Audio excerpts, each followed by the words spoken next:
stayed in the hills. Maybe it was drier in the hills. We've missed the rain. We're heading towards Barmer up near Echuca. Yep, on the Murray River. And it's not going to flood this time. It's not going to flood. It's not allowed. It's only meant to rain today, maybe light showers tomorrow. I think about 20 mils today, light showers tomorrow. So it should be good. Should be for a nice week. Yeah.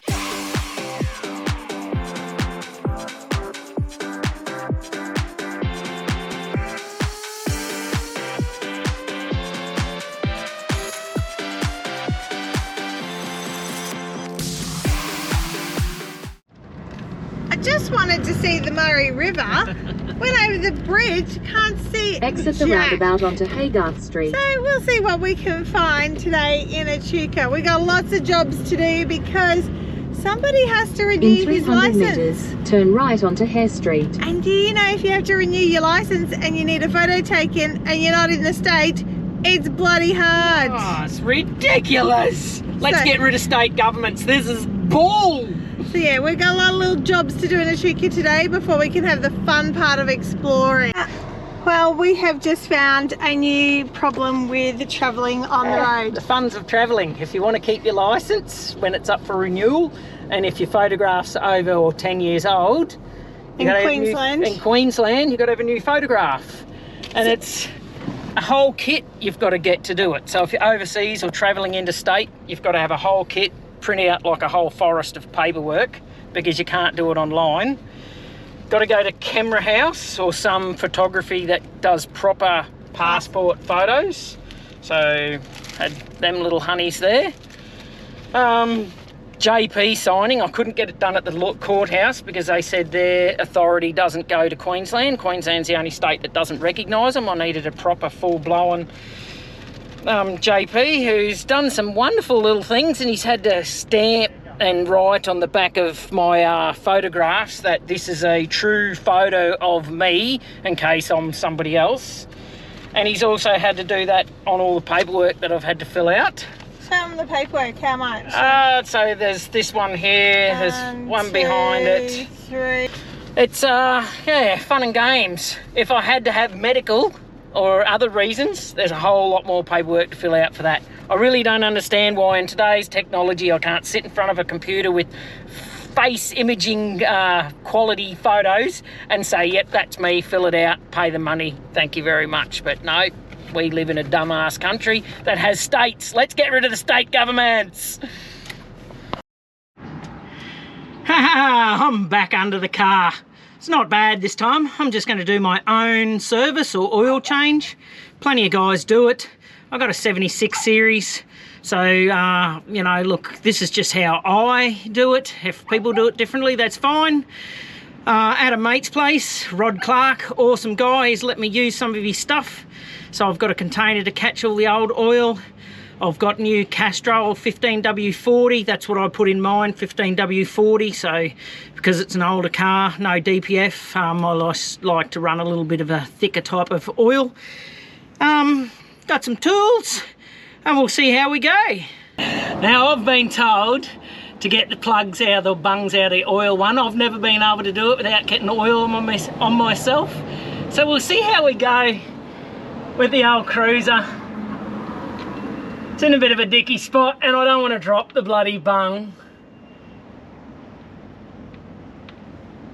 Nah, oil, look.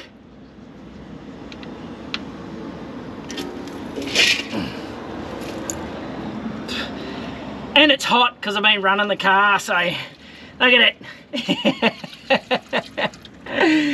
Yep, no chance. Oh, big fail. I was going to say, a lot of stuff I do, I come half-assed prepared, thinking it's going to work out better than it does. It always works out, but I don't really have a rag, so I'm wiping all this oil off on the one I'm laying on. So, yeah, good times for Cain. Don't tell Trina, but I'm in my good clothes too, so I like to do all my messy work in my good clothes. Pretty sure most of you other buggers will too. So,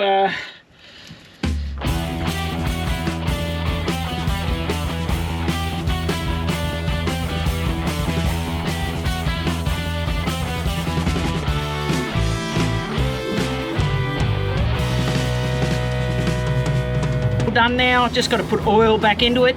Made sure everything's nice and tight and cleaned up. And the oil change should all be done.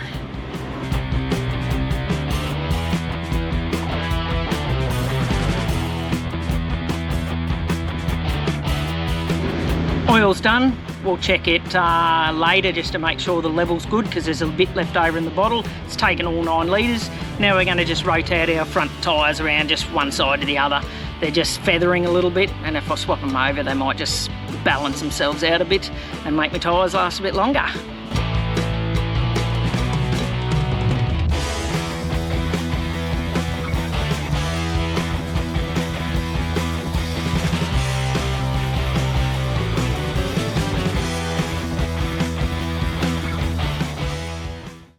We've arrived back at camp from our little venture into Echuca, where I did a oil change and rotated my front tyres around. We're a good mate Rod's place, supplied a lot of gear for me. I'm just going to check the wheel nuts now, because we've driven our 30 odd K back, and just make sure that I've got no leaks, the oil's fine, and all the wheel nuts are all good. So I'll just go and do that. It's what you should do every time you swap your wheels, to make sure your bloody nuts don't come loose and your wheels fall off. So we'll do that.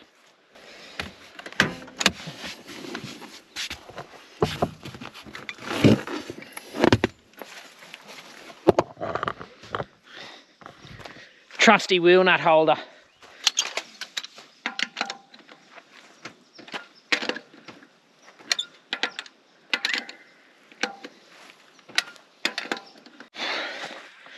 Alrighty, I'm going to check the oil, make sure it's okay. Going to have to put this thing down though. Anyone who's got a cruiser knows that the bonnet weighs about 7,000 tonnes. Take that off and I'm sure the car would probably float away. So 2 hands, I'll just drop this down and we'll see how it all goes.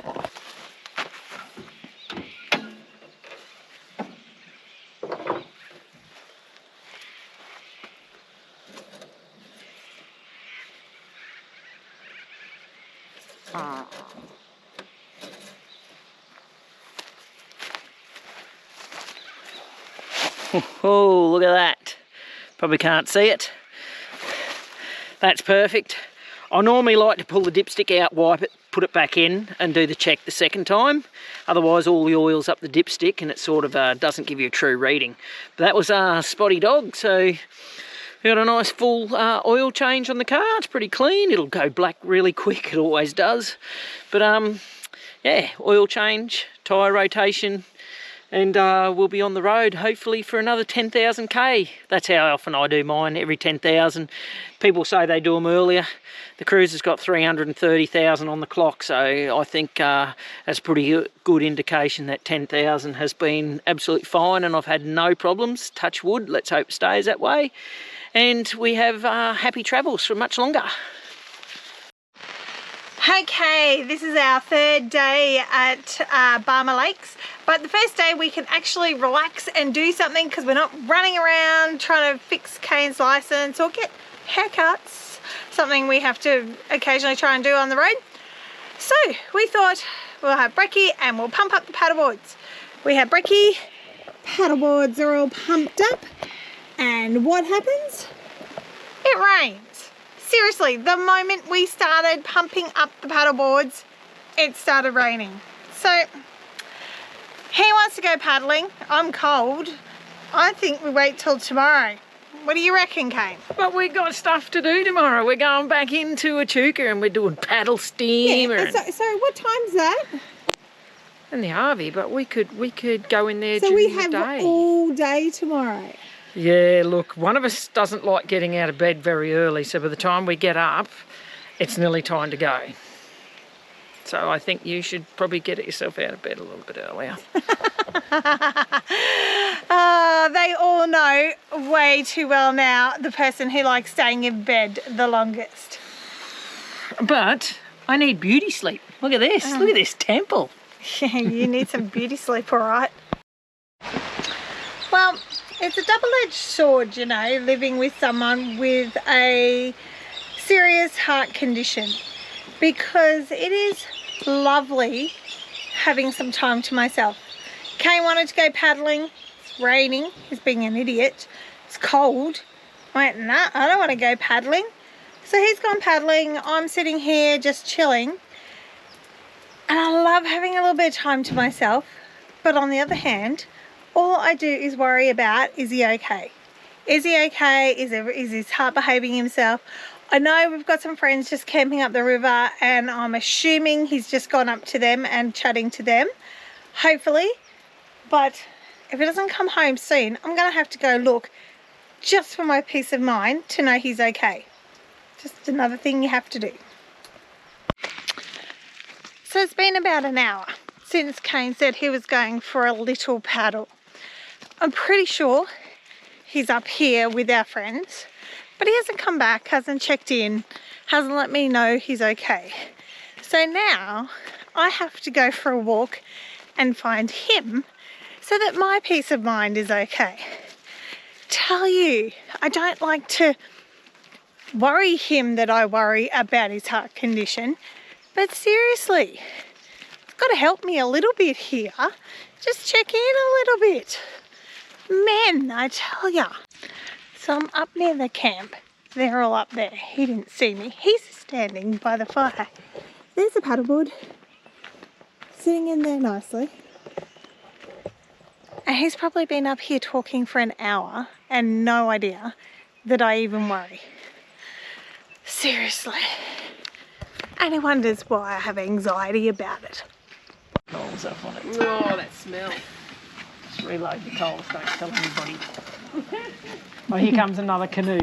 Rightio, what do you have to say for yourself? I went for a little paddle. How long did you say you were going for? 5 minutes. The short one, anyway. Short. I was going for a short little paddle up the river. And where did I find you? Our neighbour's Rod's place. Up there. Just chatting at the fire, not a worry in hand. Look, I might have been up there a little longer than I thought, just having a little chat. There's a warm fire, and he's drinking these beers called Traveller, so I had to have one of them. I don't really like beer, but... We're getting off topic here. You're trying to get away from the fact that your wife was worried and you didn't care. But she's a really good wife. Rightio, I found the culprit for allowing me to just wander off. I need adult supervision. So, since I didn't get it and I've wandered off for a long time, I need to sit there and sort out this mess. So, what do you have to say for yourself? Don't leave you unsupervised. So tell you, try and have a nice quiet drink, a little relax, enjoy some of me time, and I have to worry about my child. I thought it was an empty nester. I was giving you a bit of you time. I love me time, but it'd be nice if I could call you and make sure you're good. Look, I might have forgotten my phone. I just had a little paddleboard. Look, see? A little paddleboard. I may have just got up there a little bit longer than I thought. And I'm in trouble. Yes, you are.